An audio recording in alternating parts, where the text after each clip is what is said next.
بالله من الشيطان الرجيم. بسم الله الرحمن الرحيم. السلام علیکم ورحمۃ اللہ وبرکاتہ۔ سورہ یونس آیت نمبر 46 سے 52۔ ان الحمد للہ والصلاة والسلام علی رسول اللہ اما بعد۔ اعوذ باللہ السمیع العلیم من الشیطان الرجیم من ہمزہ ونفخہ ونفثہ۔ وَإِمَّا نُرِيَنَّكَ بَعْضَ الَّذِي نَعِدُهُمْ أَوْ نَتَوَفَّيَنَّكَ فَإِلَيْنَا مَرْجِعُهُمْ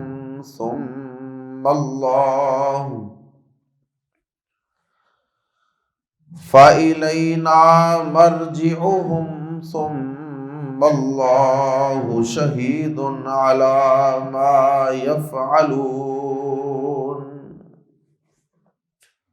وَلِكُلِّ أُمَّةٍ رَسُولٌ فَإِذَا جَاءَ رَسُولُهُمْ قُضِيَ بَيْنَهُم بِالْقِسْطِ وَهُمْ لَا يُظْلَمُونَ۔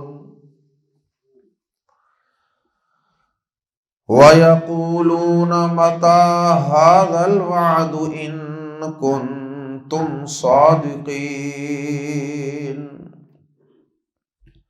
قُل لَّا أَمْلِكُ لِنَفْسِي ضَرًّا وَلَا نَفْعًا إِلَّا مَا شَاءَ اللَّهُ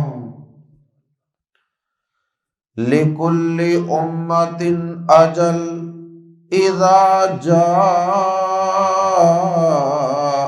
أَجَلُهُمْ فَلَا يَسْتَأْخِرُونَ سَاعَةً وَلَا يَسْتَقْدِمُونَ۔ قُلْ أَرَأَيْتُمْ إِنْ أَتَاكُمْ عَذَابُهُ بَيَاتًا أَوْ نَهَارًا مَاذَا يَسْتَعْجِلُ مِنْهُ الْمُجْرِمُونَ۔ أَثُمَّ إِذَا مَا وَقَعَ آمَنْتُمْ بِهِ الآن وقد كنتم به تستعجلون۔ ثم قيل للذين ظلموا ذوقوا عذاب الخلد هل تجزون إلا بما كنتم تكسبون۔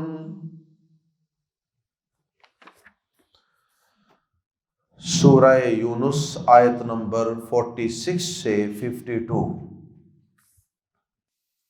کفار ہر قسم کے دلائل سننے کے باوجود نہ صرف قیامت کے قائم ہونے اور میدان محشر کی حاضری کا انکار کرتے، بلکہ وہ قیامت کے قائم ہونے کا مذاق بھی اڑاتے اور نبی صلی اللہ علیہ وسلم سے وقتاً فوقتاً اس بات کا مطالبہ کرتے کہ آپ جس عذاب کی ہمیں دھمکی دیتے ہیں، چاہے وہ قیامت کی شکل میں ہے یا پھر آپ ہمیں دنیا کے اندر ذلیل و رسوا ہونے کی دھمکیاں دیتے ہیں اور اسلام کے غالب آ جانے اور ہمارے مغلوب ہو جانے کی جو آپ ہمیں دھمکیاں دیتے ہیں، اگر وہ سچی ہے تو یہ بتائیے کہ یہ سارا کچھ کب ہو رہا ہے؟ اللہ رب العزت نے قرآن مجید میں جا بجا اس کا جواب دیا ہے اور انداز بدل بدل کے جواب دیا ہے۔ اللہ اکبر۔ یہ ان کی حماقت و بے وقوفی تھی کہ وہ اللہ کی پکڑ، اللہ کے عذاب یا قیامت کے قائم ہونے کا وقت اور تاریخ پوچھتے تھے۔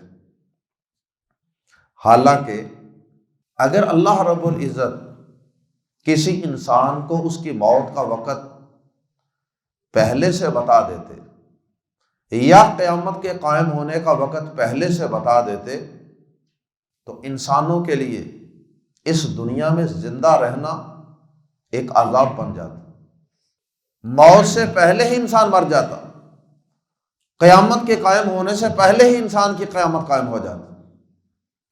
اور جنہیں یہ پتا چلتا کہ ابھی 5 صدیاں بعد قیامت ہے، 10 صدیاں بعد قیامت ہے، وہ تو بالکل ریلیکس ہو جاتا۔ اللہ پاک نے بہت سی حکمتوں کی وجہ سے قیامت کا اور انسان کی موت کا اسے وقت نہیں بتایا، بس اسے یہ سمجھایا کہ قیامت کا آنا یقینی ہے، تمہاری موت کا آنا یقینی ہے، اس کے لیے تیاری کرو۔ اور یہ کوئی عقل مندی نہیں کہ اگر انسان کو ڈیٹ شیٹ کا پتہ نہ ہو تو انسان تیاری نہ کرے۔ اب دنیا کے اندر بھی جو امتحانات ہوتے ہیں، ڈیٹ شیٹ تو امتحان کے بالکل قریب جا کے آتی ہے، تو کیا کوئی عقل مند اسٹوڈنٹ کو، طالب علم سارا سال یا 2 سال اس وجہ سے اپنی پڑھائی کو، اسٹڈی کو چھوڑے رکھتا ہے، فراموش کیے رکھتا ہے کہ جی ڈیٹ شیٹ ہی کوئی نہیں؟ ڈیٹ شیٹ سال 2 سال پہلے تو نہیں آ جاتی امتحان سے، لیکن اس کے باوجود لوگ تیاری کر رہے ہیں، اس لیے کہ انہیں اس ڈیٹ شیٹ کے یا اس امتحان کے لیے جانے کا یقین اتنا ہے کہ وہ پہلے دن سے تیاری کر رہے ہیں۔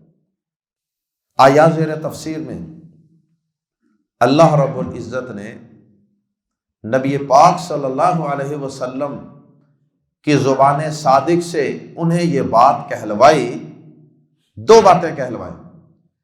ایک تو یہ کہ اے نبی صلی اللہ علیہ وسلم، ہم جو آپ کی زبان سے ان سے یہ وعدے کر رہے ہیں کہ تم بہت جلد ذلیل و رسوا ہو جاؤ گے، اسلام کی دشمنی کی وجہ سے، اسلام کی مخالفت کی وجہ سے تم قتل کر دیے جاؤ گے، تم قید کر لیے جاؤ گے، تم مغلوب ہو جاؤ گے، مسلمان غالب آ جائیں گے، فتح یاب ہو جائیں گے، یہ وعدے سارے جو ہم کر رہے ہیں، اے نبی صلی اللہ علیہ وسلم، پہلے نمبر پہ تو انہیں آپ یہ بات سمجھائیے کہ میں ذاتی طور پہ کوئی کسی قسم کا عذاب لانے پر قادر نہیں ہوں، میں اپنی مرضی سے تمہاری فوری گرفت کرنے پر قادر نہیں ہوں کہ میں جب چاہوں تمہاری ذلت و رسوائی کا فیصلہ کر دوں، تمہارے قتل یا قید ہونے کا یا مغلوب ہونے کا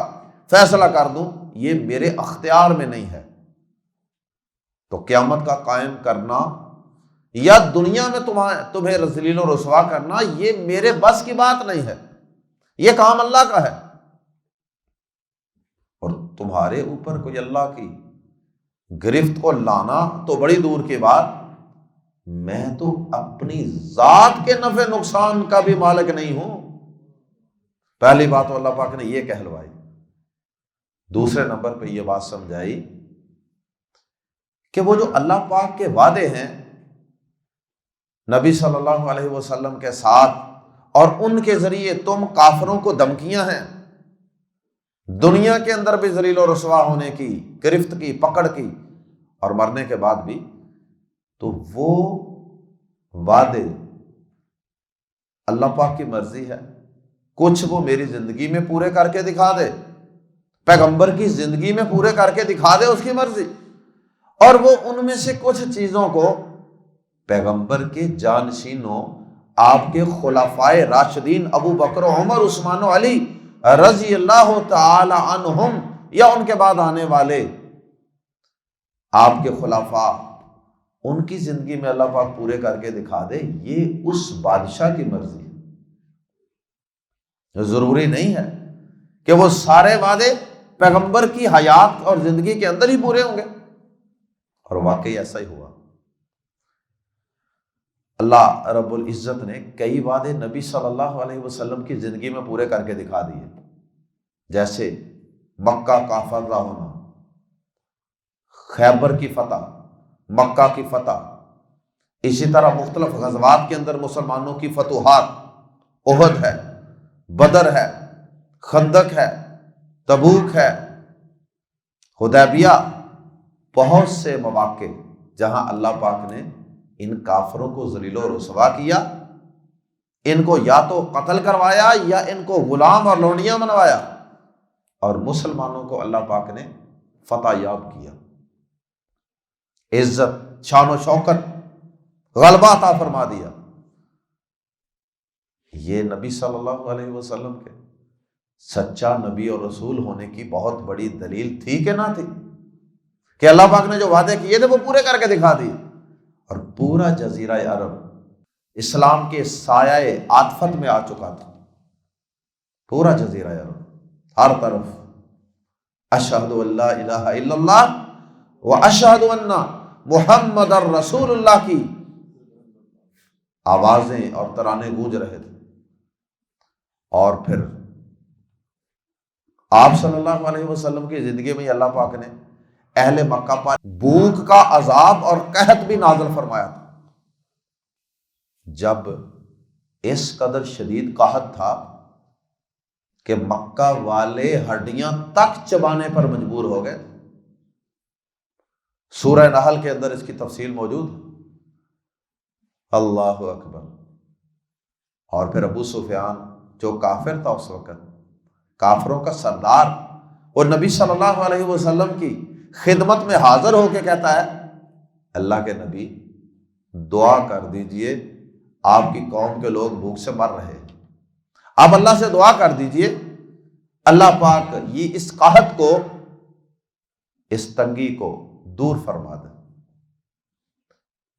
اور پھر نبی پاک صلی اللہ علیہ وسلم نے دعا فرمائی تو اللہ پاک نے پھر اس قحط کو، اس اناج کی شارٹیج کو دور فرمایا تھا۔ یہ صحیح بخاری میں حدیث موجود۔ اور پھر سورہ دخان کے اندر یہ بات بھی موجود ہے کہ اللہ پاک نے ان کے اوپر ایسا عذاب نازل فرمایا تھا کہ ان کو آسمان تک، زمین اور آسمان کے درمیان دھواں ہی دھواں نظر آتا تھا۔ تو اس طرح کی کئی چیزیں اللہ پاک نے نبی صلی اللہ علیہ وسلم کی حیات مبارکہ میں دکھا دی تھی۔ کئی باتیں تو اللہ پاک نے پورے کر دیے تھے۔ اللہ اکبر۔ کافروں کی ذلت و خواری اور شکست کی شکل میں، اور مسلمانوں کے غلبے اور شان و شوکت کی شکل میں کئی چیزیں اللہ پاک نے دکھا دی، اور بہت سے وعدے اللہ پاک نے خلفائے راشدین کے دور میں پورے فرمائے۔ آئیے قرآن مجید کے الفاظ میں پڑھیے، وَإِمَّا، اور اگر کبھی، نُرِيَنَّ، ہم ضرور ہی دکھا دیں۔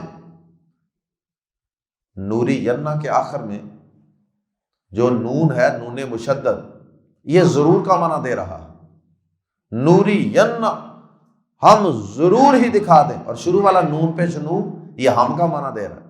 نُرِيَنَّ، ہم ضرور ہی دکھا دیں کا آپ کو اے نبی صلی اللہ علیہ وسلم، وَإِمَّا نُرِيَنَّ، اور اگر کبھی ہم آپ کو واقعی دکھلا دیں، بعضا، کچھ حصہ، الذی، اس کا، جو، نعیدو، ہم وعدہ کرتے ہیں، وعدہ، یعیدو، وعدہ کرنا، یعیدو وہ وعدہ کرتا ہے، تعیدو تو وعدہ کرتا ہے، عائدو، نعیدو ہم وعدہ کرتے ہیں، نعیدو ہم وعدہ کرتے ہیں ہم ان سے، وَإِمَّا نُرِيَنَّكَ بَعْضَ الَّذِي نَعِدُهُمْ، اور اگر کبھی ہم آپ کو اس کا کچھ حصہ واقعی دکھلا دیں جس کا ہم ان سے وعدہ کرتے ہیں، یعنی آپ کی زندگی میں ہی وہ وعدے پورے ہو جائیں۔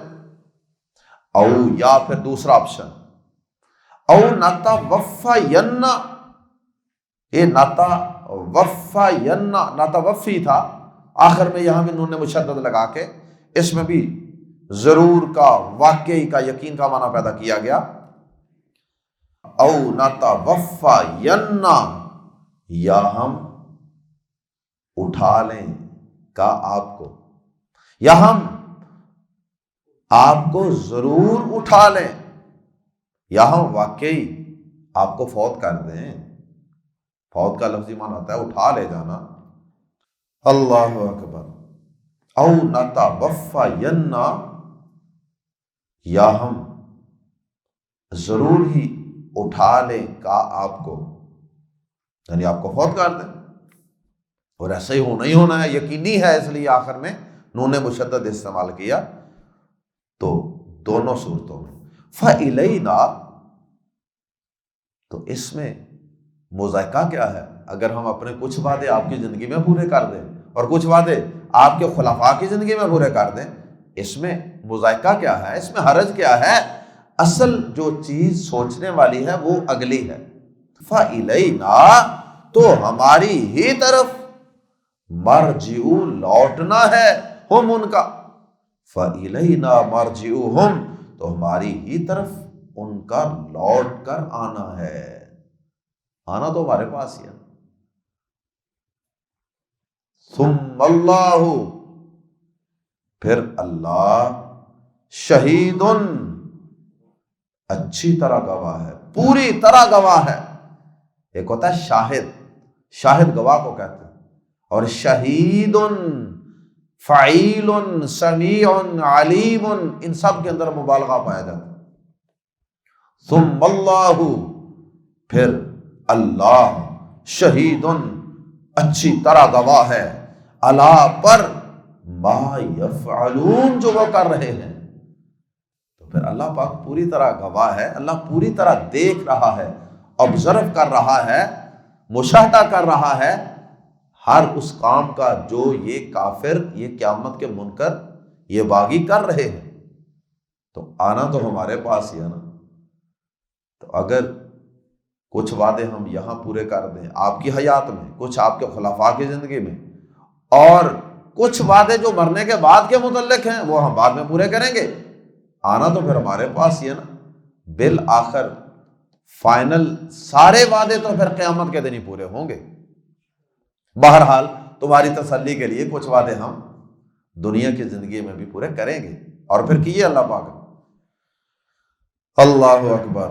اور پھر خلفائے راشدین کی زندگی میں تو اسلام لاکھوں مربع کلومیٹر تک پھیل گیا، اور اسلام کے جھنڈے صحابہ کرام نے لہرا دیے پوری دنیا میں۔ وَلِكُلِّ أُمَّةٍ، اور ہر امت کے لیے رسول، ایک پیغام پہنچانے والا ہے، ایک رسول ہوتا ہے۔ فَإِذَا، تو جب، جاء، آ جاتا ہے، رسولہم، ان کا پیغام پہنچانے والا، ان کا رسول، قضیہ، تو فیصلہ کر دیا جاتا ہے۔ قضا یقضی، قضا اس نے پورا کیا، اور قضیہ پورا کیا گیا۔ فعل مجہول ہے، فعل ماضی مجہول، قضیہ بینہم، تو فیصلہ کر دیا جاتا ہے ان کے درمیان، بِسَاعَۃٍ القسط، انصاف کے، تو ان کے درمیان انصاف کے ساتھ فیصلہ کر دیا جاتا ہے، کیونکہ ظلم و زیادتی تو اللہ کرتے نہیں ہیں۔ وَهُمْ، اور وہ، لا یظلمون، ظلم نہیں کیے جائیں گے، اور وہ ظلم نہیں کیے جائیں گے، یا اور وہ ظلم نہیں کیے جاتے۔ اب اس آیت کریمہ کے دو مفہوم ہیں، اور دونوں ہی درست ہیں۔ تفسیر کا پہلا حصہ وہ یہ ہے کہ اس کا مطلب یہ ہے، جس طرح اللہ پاک نے سورہ بنی اسرائیل کے اندر فرمایا نا، وَمَا كُنَّا مُعَذِّبِينَ حَتَّى نَبْعَثَ رَسُولًا، اور ہم اتنی دیر تک کسی قوم پر عذاب نہیں بھیجتے جب تک ہم ان میں کوئی رسول نہ بھیج دیں۔ یعنی اللہ پاک نے دنیا کے اندر اگر کسی قوم کی گرفت فرمائی تو پہلے ان کی طرف پیغام بھیجا گیا، نبی، رسول، پیغام دینے والا، میسنجر بھیجا گیا۔ جب حجت پوری ہو گئی تو پھر اس کے بعد اللہ پاک نے ان کی گرفت فرمائی، جب انہوں نے اس پیغمبر کی دعوت پہ لبیک نہیں کہا۔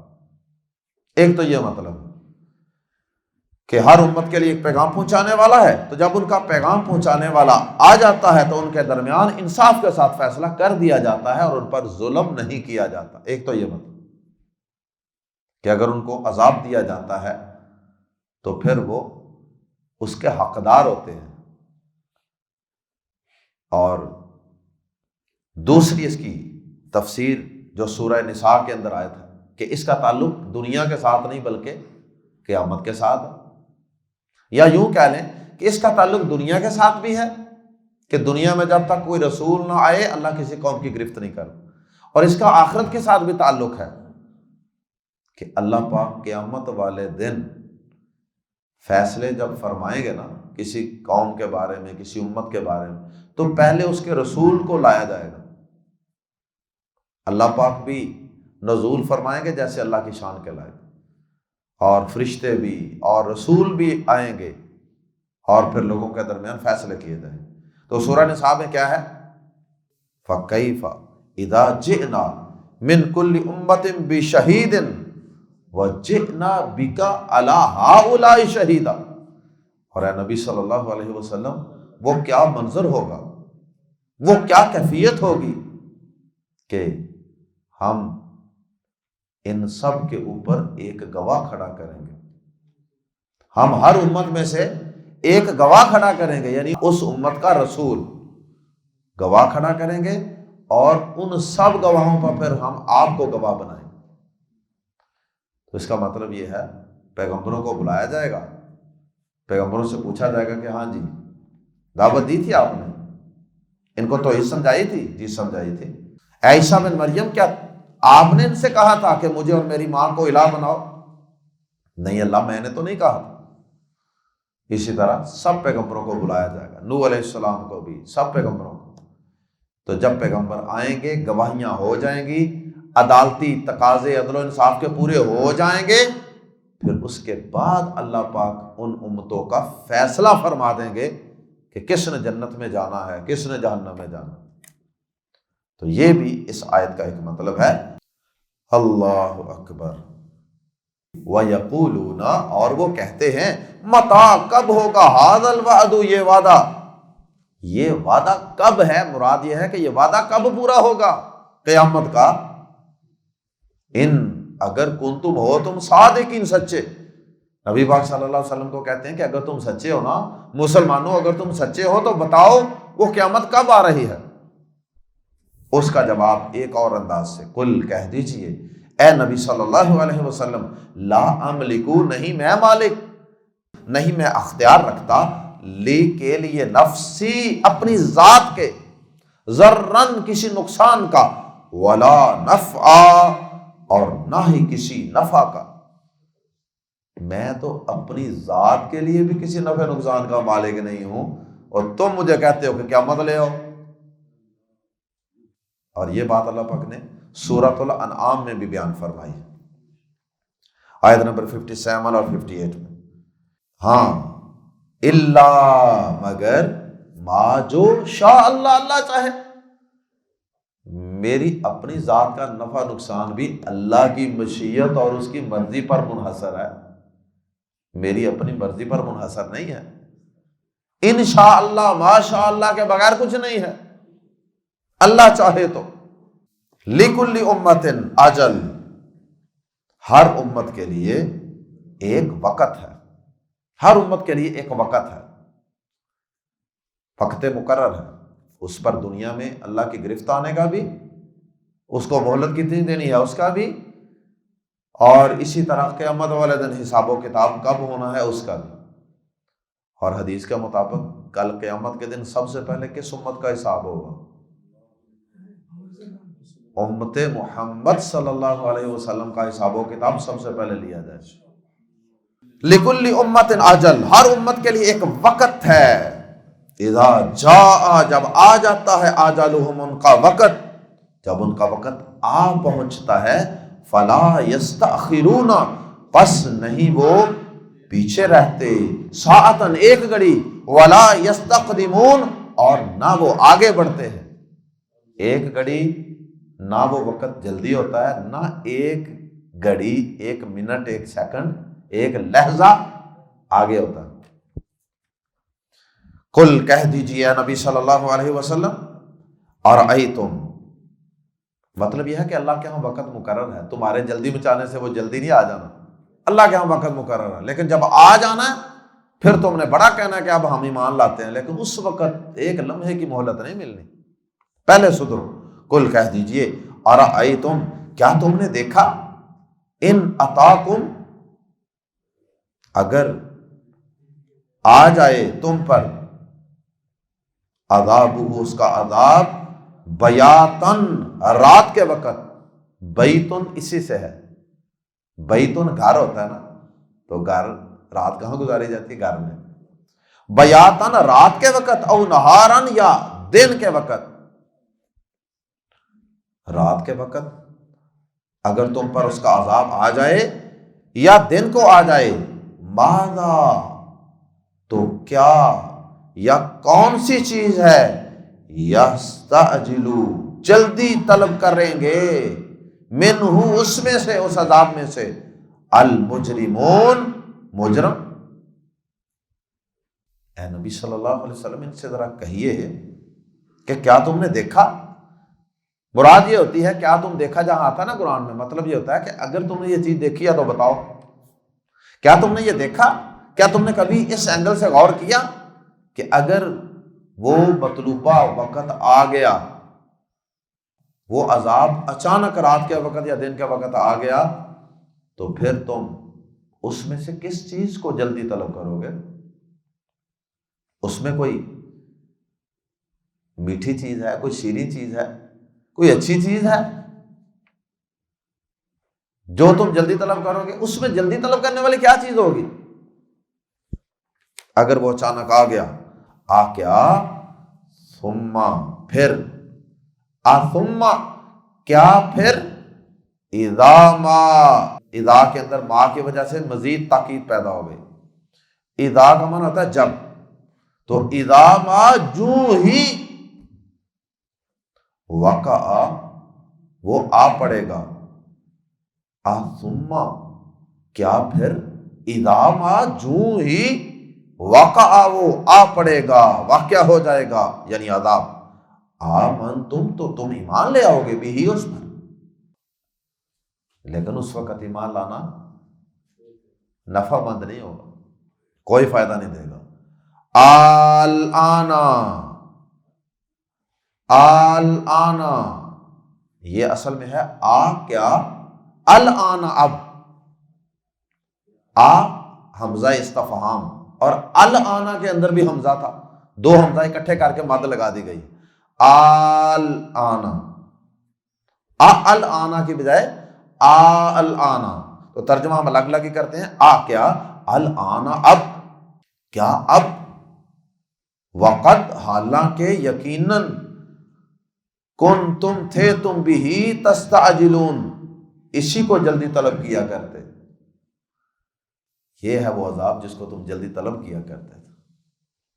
ثم قیل، پھر کہا جائے گا، للذین ظلموا، ان لوگوں سے جنہوں نے ظلم کیا تھا، ذوقوا، چکھو، عذاب الخلد، ہمیشگی کا عذاب، یہ ان کو مزید ذلیل و رسوا کرنے کے لیے کہا جائے گا، چکھو اب ہمیشگی کا عذاب، جس کا تم انکار کرتے تھے، جس کا تم مذاق اڑاتے تھے، جس کی تم جلدی مچاتے تھے، ہل تجزون، نہیں تمہیں بدلہ دیا جائے گا، حال کا معنی ہوتا ہے کیا، لیکن جملے میں آ جائے الا تو معنی ہو جاتا ہے نہیں، ہل تجزون، نہیں تمہیں بدلہ دیا جائے گا، الا، مگر، بما، اسی کا، جو، حاضر بھی، اسی کا، ما، جو کنتم تھے تم، تکسبون، کمایا کرتے،